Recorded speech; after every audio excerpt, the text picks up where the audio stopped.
আমরা জানি যে আসলে 2024 সাল পরবর্তী বাংলাদেশের এই 1.5 বছর সময় বাংলাদেশের ইতিহাস এবং গণমানুষের জন্য অত্যন্ত গুরুত্বপূর্ণ একটা সময় অতিবাহিত হচ্ছে এবং আমরা সেই ঐতিহাসিক সময়ের মধ্য দিয়ে কালক্ষেপণ করছি, যাত্রা করছি। আমাদের এই ঐতিহাসিক সময়ের যাত্রার মধ্য দিয়ে আমাদের ঐতিহাসিক কিছু দায়িত্ব পালন করতে হচ্ছে। তার মধ্যে এই ত্রয়োদশ সংসদ ইলেকশন, জাতীয় নির্বাচন আমাদের জন্য অত্যন্ত গুরুত্বপূর্ণ একটি ইলেকশন হতে যাচ্ছে এবং আমরা জানি যে এই ইলেকশন নিয়ে নানা ধরনের তর্ক বিতর্ক চলছে, নিরপেক্ষতার প্রশ্ন উঠেছে, অনেক ক্ষেত্রে দলকানা হয়ে তাদেরকে এক্সট্রা প্রিভিলেজ দেওয়ার অভিযোগও দেখতে পাচ্ছি আমরা এবং নিয়ম বহির্ভূতভাবে প্রার্থীদের মনোনয়ন বাছাই পর্ব চূড়ান্ত হয়েছে। আমরা যেটা দেখেছি নিয়মের তোয়াক্কা করা হয়নি। তো সব কিছু মিলিয়ে এই ইলেকশনে আমরা বেশ কিছু প্রশ্ন রাখছি এই নির্বাচন কমিশনের দিকে। এই নির্বাচন কমিশন আদৌ স্বাধীন, স্বতন্ত্র এবং নিরপেক্ষ নির্বাচন কমিশন কিনা, এরা জুলাই গণঅভ্যুত্থানের সেই আদর্শ, সেই স্পিরিট এবং আকাঙ্ক্ষাকে ধারণ করে কিনা, এরা যেই শত সহস্র শহীদ এবং আহতদের রক্ত পেরিয়ে এই ক্ষমতার জায়গায় আসিত হয়েছে, তারা সেই জায়গাটার মর্যাদা রাখতে পারছে কিনা, তারা সেই রক্তকে ধারণ করে কিনা, সেই রক্তের আহাজারিকে অনুভব করে কিনা। তো সেই জায়গা থেকে আমাদের কর্তব্য, আমরা সকলের প্রতি আহ্বান জানাচ্ছি এই নির্বাচন অত্যন্ত গুরুত্বপূর্ণ একটি নির্বাচন হতে যাচ্ছে এবং এখানে 2টা ভোটের আয়োজন করা হচ্ছে, যেটা আপনি সরাসরি ভোটাধিকার প্রয়োগের মাধ্যমে আপনার প্রতিনিধিকে নির্বাচিত করে সংসদে পাঠাবেন এবং আরেকটা ভোট হচ্ছে গণভোট।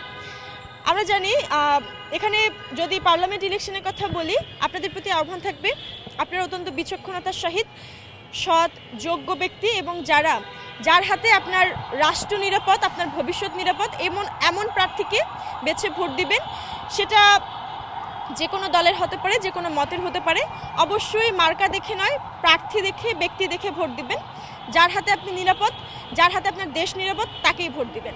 এবং যারা দেশের দুর্নীতির সাথে যুক্ত, ব্যাংক খেকো, ঋণ খেলাপির সাথে যুক্ত, যাদের এক ঠ্যাং বাইরে রয়েছে আর এক ঠ্যাং বাংলাদেশে এসে রাজনীতি করতেছে, তাদেরকে বয়কট করবেন এই ইলেকশনের মাধ্যমে। তাদের রাজনৈতিক যেই অস্বচ্ছতা এবং তারা যে বাংলাদেশের সুসময়ের পাখি হয়ে রাজনীতি করতে আসে, তাদের জবাবটা আপনারা ব্যালটের মাধ্যমে দিবেন, এই আশাবাদ রাখছি।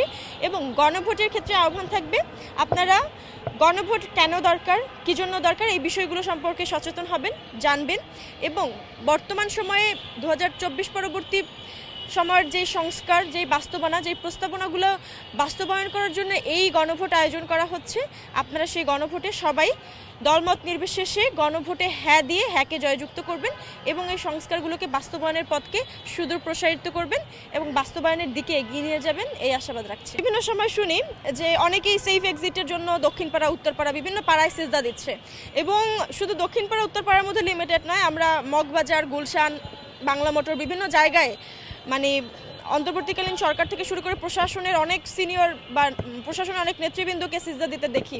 সিজদার হিরেক পড়েছে এখন ইলেকশনের আগেই।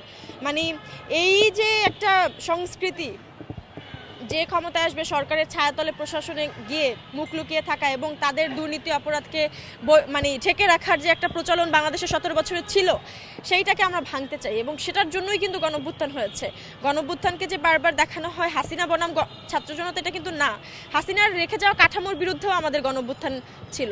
আমাদের এই যুদ্ধটা হাসিনার রেখে যাওয়া এই যে ফ্যাসিবাদী কাঠামো, এই যে এস্টাবলিশমেন্ট, সব কিছুর বিরুদ্ধেই ছিল।